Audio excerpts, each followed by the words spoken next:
Ladies and gentlemen, boys and girls, welcome back to another edition of the #1 Giants YouTube show, at least in my house. Shelter on base, Anthony, Carmen, Cole, Therese, and I think I did that in alphabetical order. You did? I think I did. All right. You smarty pants. But it's not about us. It's about our guest, top Giants pitching prospect. I can say top, or one of the top, right? Yes. I could say that. Sean Hjelle. Welcome, Sean Hjelle, to the show. Thank you for having me. Thank you. The nice thing about the Zoom call is we actually all look the same height as Sean.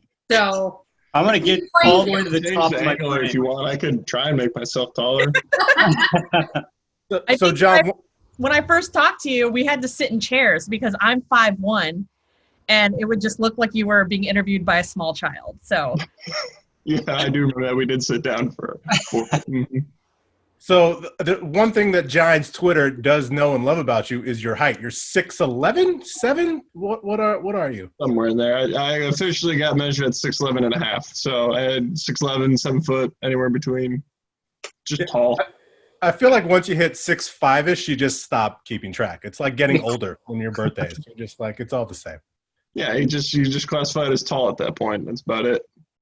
So one thing we've been asking a lot of our guests during this quarantine, we've all kind of picked up things or trying to learn things, do new things. I'm watching a lot of Netflix. Carmen is doing a lot of Animal Crossing.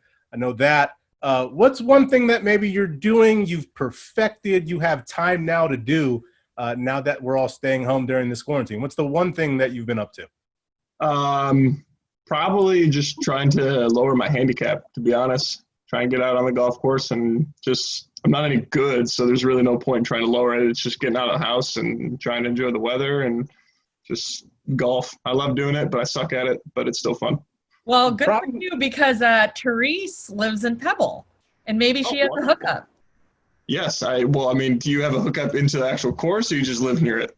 I might know somebody that runs the course. Her husband runs the course. I think that's a pretty good connection. Yeah. That's a fair trade-off We'll for being get on Tock the in show. this interview, and maybe we'll get you out here. There we go. Come on the show, get a free round of golf. I think we need to start doing this. We need to start doing this more Yes. often. I'll if talk to that's- John. If that's a slogan, better be ready to pay up because a lot of people are going to take you up on that. They're going to be begging to get on. I know. So you say you're bad. How bad are you? So my dad always told me the old adage, drive for show, putt for dough. I would never make any money playing golf. But you can drive. Some days. Sometimes. So you're the Happy Gilmore of the San Francisco Giants organization, essentially. I'm not going to officially claim to that because I know we got some pretty good golfers in the organization. So I won't say that, but if you guys want to say it, then I guess go for it. Yeah. I'm saying it. Who are some of the other good golfers? Word on the street. Well, I know, just like some of the guys in the minor league camp, like one of my best friends is from San Jose, and he will probably see this in here, Pebble Beach, and actually try and tag along. John Gavin, he loves golfing. He loves being out on the course. So, yeah, if you get any sort of like message or anything from him about trying to get on Pebble Beach, yeah, this is 100% why, because he will jump on that opportunity for sure. So, but every guy for the most part, if the opportunity comes to it, even if they're not a golfer, we get an off day or something, and it's just something to do, and it's relaxing. It's a little bit of camaraderie too and competition, so it's actually pretty nice. So you might be bad at golf, but I think you'll be pretty good at the lightning round, and that's going to be Carmen. So Yeah. Carmen, We'll see. We'll find out. Yeah, let's see if you can just answer off the top of your head. So some of these are this or that, and then some of these are just whatever is at the top of your mind, just say it. And if you feel like you need to justify an answer, we will allow it. So Perfect. feel free if you have to caveat something, we will accept that answer. So Sounds are good to you me. ready, Sean Hjelle? Yes. Wait. Okay. Yeah. We'll start off easy. Pizza or burgers? Pizza. All right. Cats or dogs? Dogs. Yeah, Cole can help you out with that. Like we talked about. That one's not hard. Oh, that's a lot of shade to cats, but I love dogs too. I'll take it. Movies or TV shows? Movies. Thanksgiving or Christmas? Oh, Thanksgiving. Absolutely Thanksgiving. Not even like Yes. That. like Thanksgiving for me, Thanksgiving is Christmas with none of the responsibility of anything. You just show up and you eat, and that's it. Thank you. It's great. Yeah. Best Thanksgiving food. You have to tell me what you like the best. Boy, that's wow.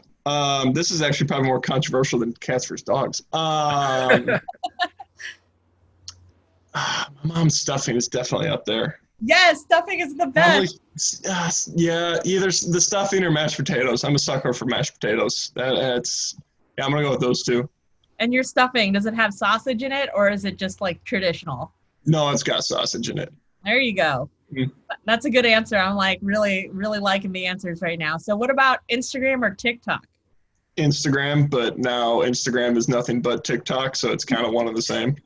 That's so true. Why do people feel the need to post their TikToks on Instagram? I don't understand. I have no idea. Do you have a TikTok yet? Vine. Vine is way better than TikTok ever was. So Yes. Yeah. Do you have a TikTok? no, and I don't understand how people are becoming so famous and making so much money from literally doing like 2 dances and not even that well. I think it's being young and hot. That's usually helpful. I mean, in my own mind, I have some of those qualities, but I don't see myself raking in all that cash and all that money. I mean, the one girl is how famous does she become in all the talk shows and everything, and she literally just like she doesn't do anything. She just anyway. Maybe that's your next quarantine hobby. Yeah, that's definitely not. Mm-mm. Well, that's definitely some people's guilty pleasures. But what is your guilty pleasure? Golf is definitely one of them, but I have no problem hanging around the house just doing nothing. Netflix, TV, whatever it is. Especially during the season, if I get a moment to just veg for however long I get, I'm going to jump on that because, all the travel and just being at the field for so long, it's great. I love doing it, obviously. Otherwise, I wouldn't be in this field. But any chance I can get to just veg I'm going to jump on that one for sure. Yeah, so you were built for quarantine, it sounds like. Yeah, but that like a 2-week quarantine was great. It was awesome. But now I'm just because it just feels like the off season. We just rolled in from off season right into another off season, and I miss it. I'm stir crazy. I need some baseball back in my life real quick here. Well, we can ask you a baseball quickfire question. What is the weirdest thing you've ever seen at a minor league ballpark? Toast Man. What is Toast Man? Toast Man. He's a super fan for the in Charleston, West Virginia, for the was it the Power? Is that still their mascot? Yeah. He, true baseball fan through and through, true baseball heckler. I mean, he gets into it. He's awesome. He gives a lot of energy to everybody, but he, like, when someone on our team strikes out, he puts toast in a toaster, burns it, and then tosses it into the crowd and says, "You're burnt toast," because you struck out. And he, and I think he used to be the mayor of the town or something like that. Like, everybody knows him. And yeah, that's probably the weirdest thing I've seen at a minor league field. That, or in Stockton, we had a wild dog run onto the field. Okay, like an actual, like a coyote-ish thing? No, not a coyote, like an actual dog, like a wild lost dog, whatever, just like sprinted through the front gate and just came onto the field. And we finally like corralled it out of the stadium through the big gate, and it just finally left. Oh my gosh, toast. I've never even heard burnt toast as an insult, but I guess it's an insult. I guess, yeah, for that guy, yeah. But I mean, again, he's a great fan of the game. He just it's definitely a very unique experience to witness that. Oh, I'll have to add that to my bucket list. What about your go-to game day meal? Food. Just any food. So if someone's serving it, I'll eat it. Yeah, usually whatever's at the field is pretty good, and just food. No wonder you like Thanksgiving so much. Yeah, I mean, you're just telling me to eat. Okay, I have no problem with that. I know, given my thin body nature, that people don't really believe that because I can still hide behind a lamppost. But yeah, food. Just I really don't care. Well, good. You should come over for dinner then at some point because, it doesn't matter what you're eating, I guess. I'm more in tune to taking that offer than Pebble Beach, to be honest. Free meal. I'm off the hook. I'm off the hook. What about your go-to rain delay activity? Cards. What do you play?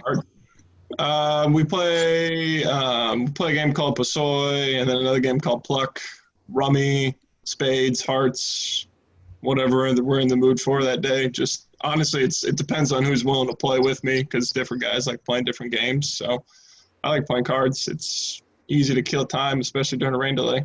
Speaking of cards, have you met Tyler Heineman, who does magic tricks? Yeah. Oh, I've seen his tricks firsthand. It was a good time. He picked on Joey Bart a little bit for his trick, so that was fun. But yeah, he showed us some tricks in front of the whole clubhouse during spring training. Yeah, pretty amazing. He showed us one too, and my head exploded. He's pretty good. Yeah, he's really good. I mean, he's got the personality, that charisma to be able to just like talk through it and keep you distracted. And it's definitely very, very impressive. Okay, who's a teammate that makes you laugh? John Gavin. John Gavin. Oh yeah, the guy just he's very positive. So he just, even in the down moments of going through the season, he just stays positive, and he's always got something funny to say with it. And then finally, and this segues into our next topic, but who was the first person you called when you found out you were going to have George? My parents. Yeah, my mom and dad. Yeah, for sure. My mom and dad. Absolutely. Who was the first non-family member, though? Wow. I don't know. I can't remember what I had for lunch yesterday.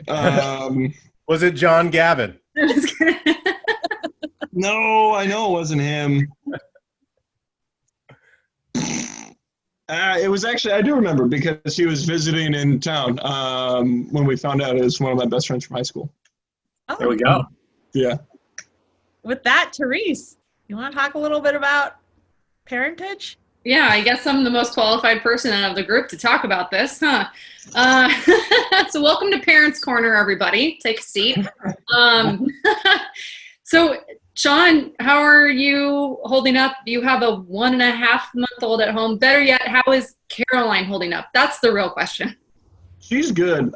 She, for the last couple of weeks, she got cleared to start kind of working out and going on runs and walks, and she loves running. And so not being able to do that, it kind of got to her a little bit, but now she can get out and start running. And so she's feeling a lot better. She's feeling good. She doesn't feel quite as cooped up, because before he was born, she was here for about 2 weeks of a quarantine, and then she was really quarantined again, obviously, once he was born, and she couldn't really get out of the house. And now that she finally can, she's doing way better.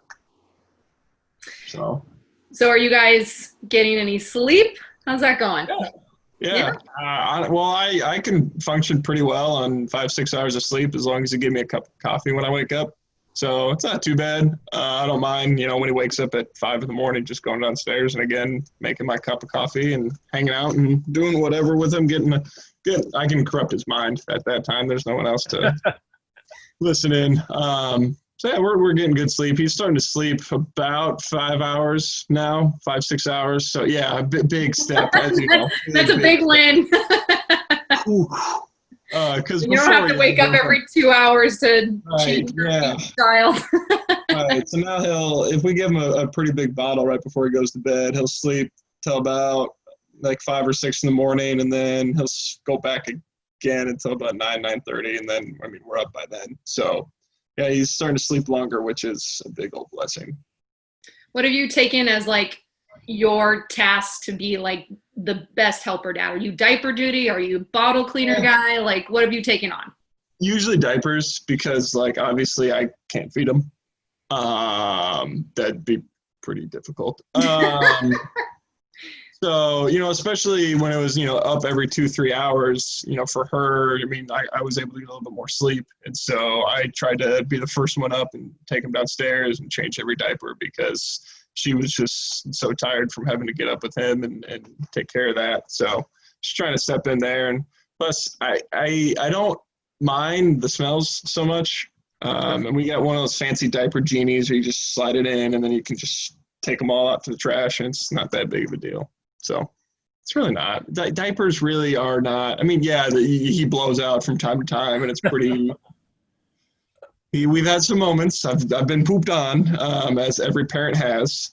It's a rite of passage. It's a rite of pretty much, really, it kind of is. But diapers are really not that bad. I don't know what everybody's so scared about. Well, it's been kind of a blessing in a sense because he was born when season was supposed to be underway. So have you found this to be a little fortunate, even though like you are going stir crazy, you are ready for baseball to start back up again, but when you look back at all this is how do you reflect on going into a pandemic a little bit? I mean, everybody's just been like, oh my God, I can't believe you had a baby during like pandemic and quarantine. That's got to be so awful. And it's like, it's actually pretty great. It's probably better than life going on because again, like I can just, if he needs something, if Caroline needs something, like we're there. And I mean, yeah, we're kind of getting spoiled a little bit with it and he's getting a little spoiled, but I mean, he's a baby. He's a month and a half old. Who cares? Like, what can we really spoil him with?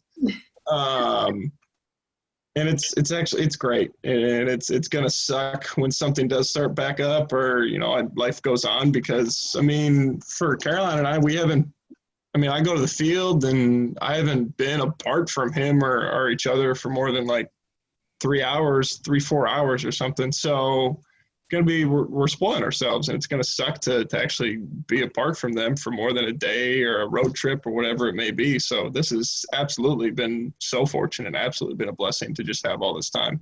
Yeah. I would think the better way to probably look at it is instead of it's sucking that it's going to change, you've had a nice little segue that a lot of other players don't get to have, like especially ones that have kids during the season, like you got to spend time in the early months with him and then you kind of transition back into your job. So it's a nicer, hopefully a better way of looking at it, but yeah, it definitely is for sure. Yeah. And what would you say that he's been around for like a month and a half now, your biggest adjustment that you've had to make, even though you haven't had like practices or games or anything like that, has it been affecting your preparation for if and when season does start? No, it really hasn't in terms of that because I can go to our stadium for a AA affiliate and I can go and I throw into the batting cage, so I don't necessarily have someone to throw with, and that's weird. But I can still go work out and get my running in, my throwing in. I can get everything in that I need to, so it's really like I haven't missed too much, to be honest. So, having a baby right now in this situation hasn't really hindered me, but I'm one of the lucky ones that I get that facility and I get all that. I mean, I've seen guys buy PVC pipe and put a net on it and throw into a fence and do all these crazy things just to try and do something to stay. I mean, one of my old college teammates, he's down in Clearwater and all the gyms closed down. So he went to Home Depot and put cement into a bucket, waited for it to dry, and like that's his weight. That's what he's been lifting. So, I mean, it's just I'm one of the very fortunate ones with the situation I have. Definitely. For my last question, are you hoping that he's going to be a baseball player or at least a Sean Hjelle #1 pitching fan? I mean, obviously, I would love if he was, the Sean Hjelle #1 pitching fan. I mean, that would, of course. I've seen his uniform already. He's already on track for that. Yeah. Oh, yeah. He's got some gear to him. But I mean, it's gonna be cheesy to come off, but I'm sure as a parent you can understand. Like, I don't really care what he does as long as he's happy. He finds something he's passionate about. If it's baseball, then like great, obviously. But, my big fear is, he just does baseball because of me and I push him to that. So, walking that balance is going to be difficult and I'm going to succeed and fail at it at times. But, if he wants to, like Caroline's super into tennis, he wants to be a tennis player, like great. You love it, do it. Be a tennis player. You want to do whatever you want, like do that. Just find something you like and be passionate about it and find a way to make a living out of it. I think with this mindset, you're already aware of that. I think your son's going to be well off. He's going to be fine. As long as you're open and you're cool with all this, he's going to he's going to thrive in whatever it is that he finds. But I will offer a little advice, because I do remember the first 8 weeks where you just kind of like put your head in the sand and you don't resurface until 2 months after the kid is born. As hard as times seem right now, 2 weeks from now, a month from now, this time is going to feel like nothing, because you're on to the next hard thing. So just keep it all in perspective, and just remember, like, these little moments, they may seem hard, but they're moments and they don't always last. So Absolutely.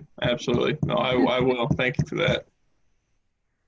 All right, so I'll take the reins from there. I was going to John. say, can we make this a little fun again? Follow that up. Yeah, I have no insight into children, so I have no questions child You have related. fur children. You have plenty of those. Yes, I got fur children, and I've got dreams of getting my tubes tied. So, Sean, you may, I was just trying to riff off your name. I was thinking of a fun question I could ask you. And I know you already said you kind of just generically blanket like food, but if you could describe to me your perfect dream sandwich, what would be on it? And would it be a peanut butter and jelly? I mean, you can't go wrong with a good peanut butter and jelly sandwich. It's what we grew up on as kids, whether you had the crust cut off or not. Like I did as a kid. I couldn't eat crust. I was in that weird phase. I was one of those weird. You just can't go wrong with a good PB&J. Ideal sandwich, getting rid of the PB&J. Just a classic, just a meat sandwich. So the nice, like, soft Italian bread with some honey cured ham, Ooh. peppered salami, pepperoni, provolone cheese, and some pastrami on top of that. And then you put the other slice of bread on it. And if you want to get real fancy, meat. that is a lot Yeah. of meat. Triple I like meat. the ends of breads, the loaf that nobody seems to eat unless you're feeding it to the ducks, which, I mean, that's what we did. We just took the ends and gave it to the ducks because we didn't eat it. You just put that in the middle of your sandwich as like a buffer or something. You hide it in the sandwich. You don't even notice it. And then you eat the butt end of a loaf, and no one notices. You don't feel like you're wasting bread, and that's that. I like it. That sounds awesome. Hide it in the sandwich. I mean, seriously, do it. Next time you make a sandwich, just put the butt end right in the middle of whatever. I mean, PB&J, you really got to load in like PB&J with it so you can kind of mask it, because it's still bread, but it tastes different for whatever reason. I know you all know what I'm talking about. Tastes like cardboard. Yeah, and I'm not going to go that far because it's still good bread, but just hide it right in the middle, and that's it. Have you ever watched Friends? Yeah, oh yeah, the Maker? post-Thanksgiving sandwich, yeah, oh yeah. Do you do that? Since you like Thanksgiving and apparently you put bread inside of bread?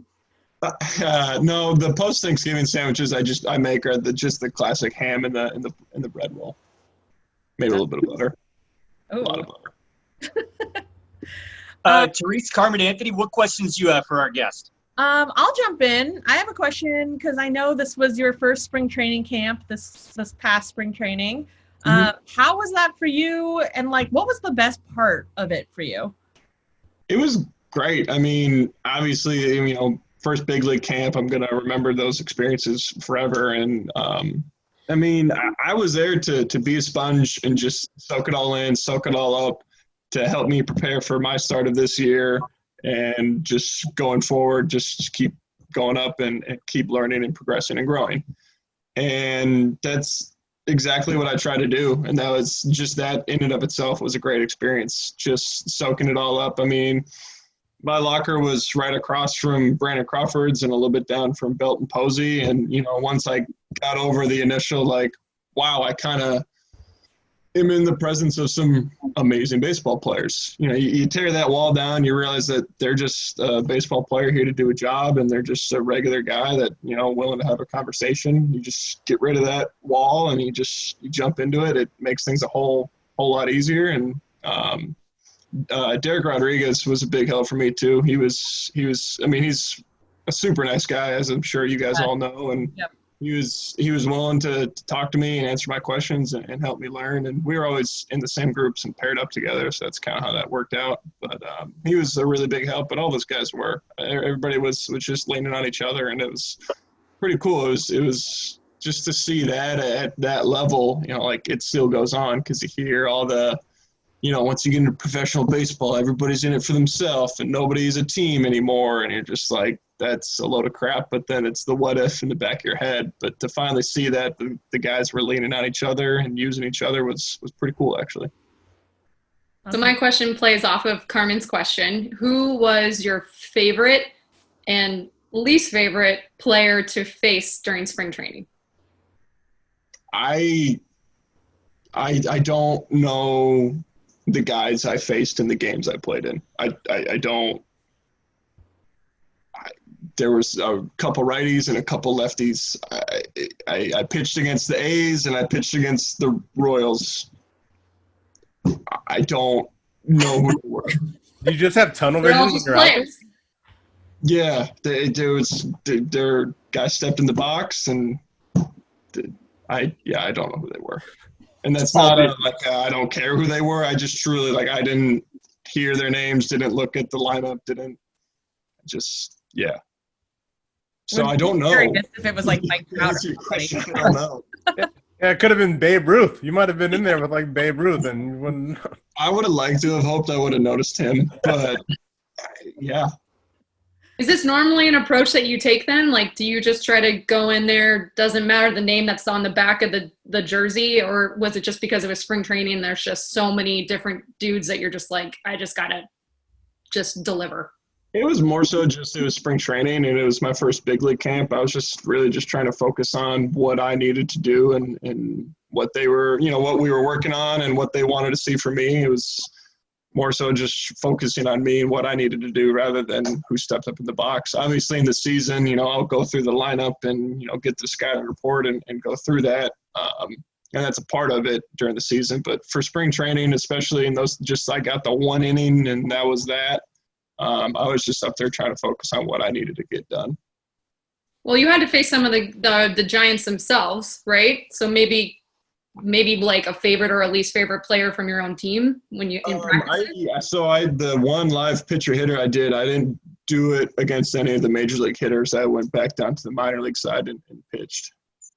So I just I got to face all my old team or some of my current teammates and friends. So that was I remember that was fun. Is there a particular player that we need to be on the lookout for that isn't named Joey Bart? Obviously you have Elliot Ramos, who is, I think he batted pretty close to 300 or over 300 all of last year. So, obviously, knowing his talents,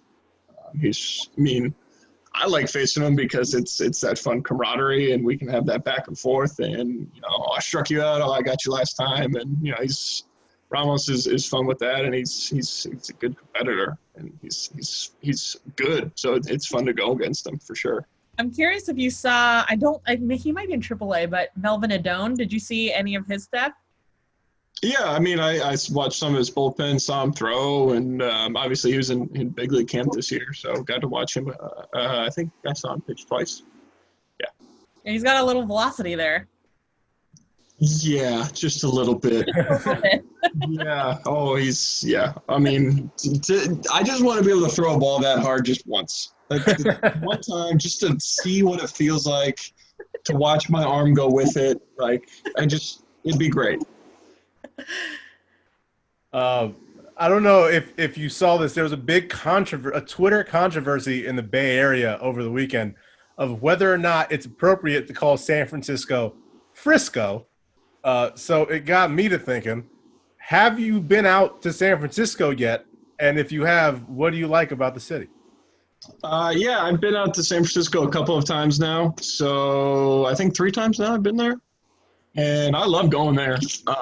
And being the foodie I am, Cole. All the great restaurants. I get a new recommendation every time I go there of places to try. And now it's really killing me because the steakhouse that we tried right by the Bay Bridge is called something. Epic Steak.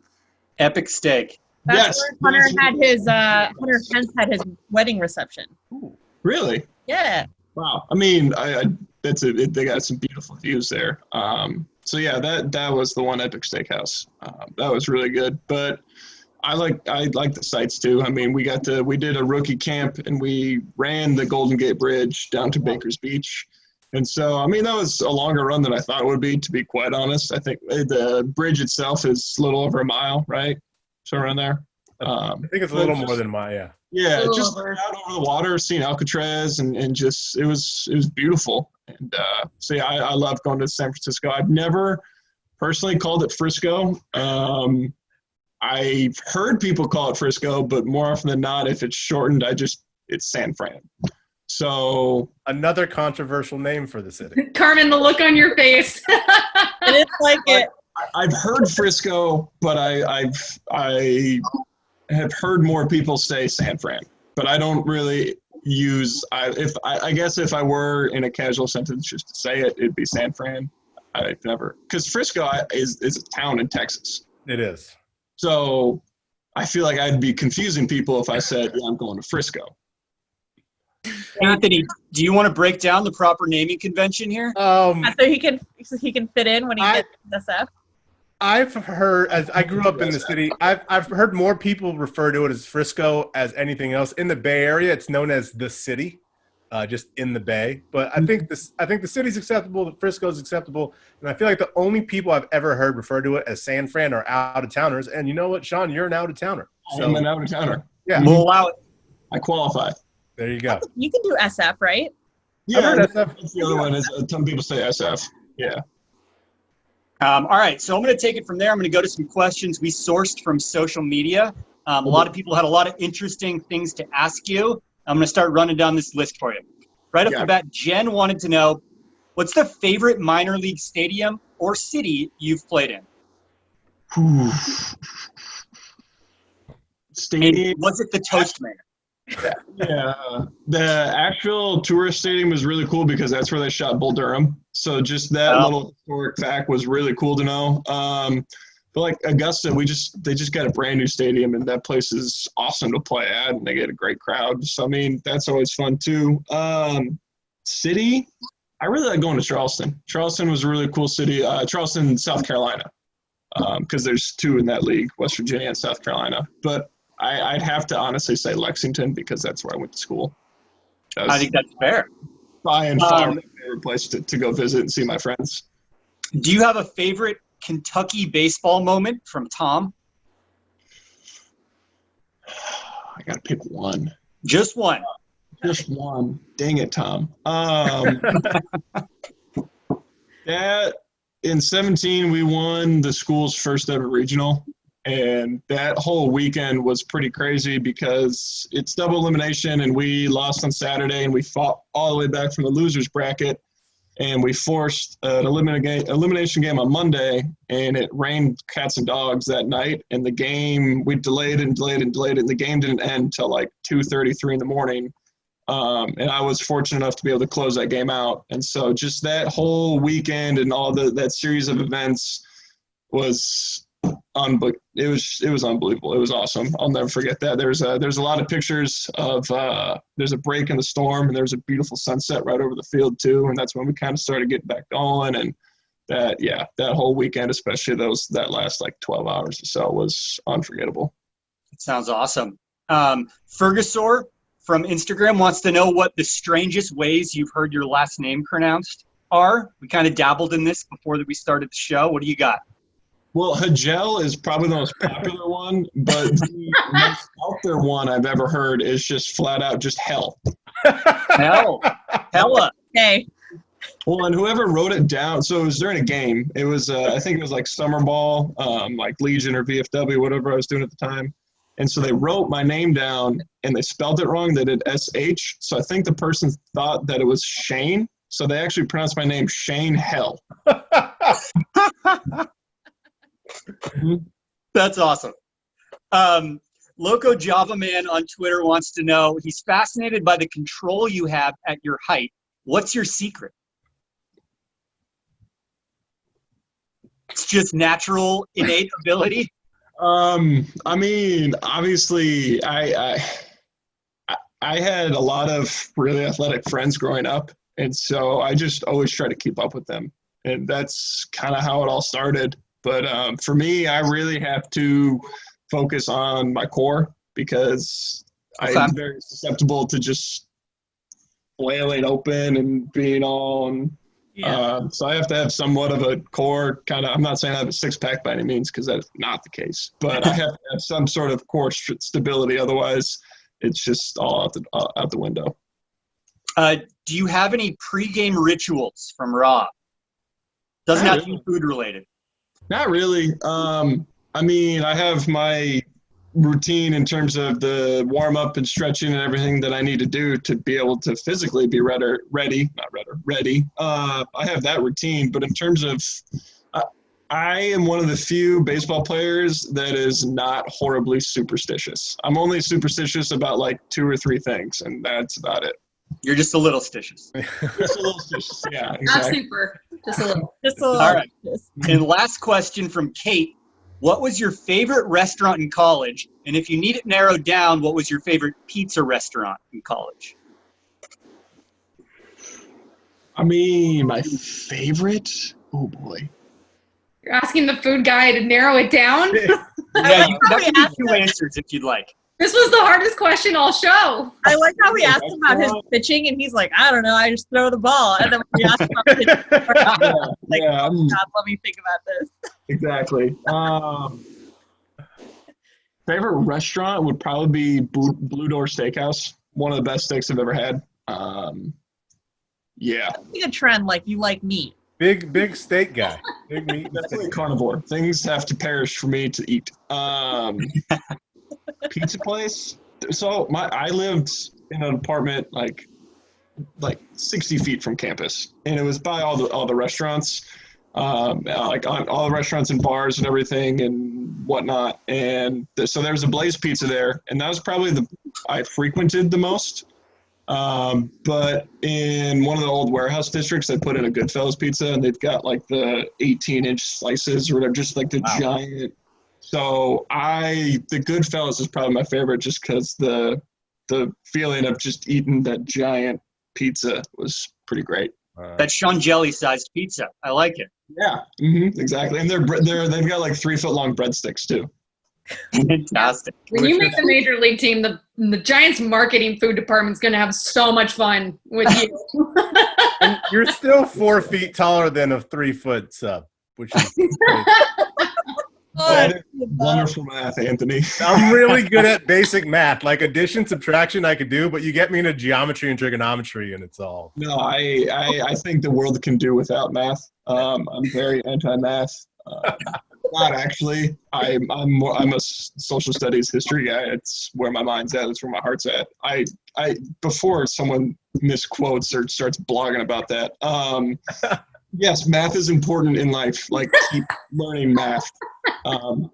Caroline has Stay in school, kids.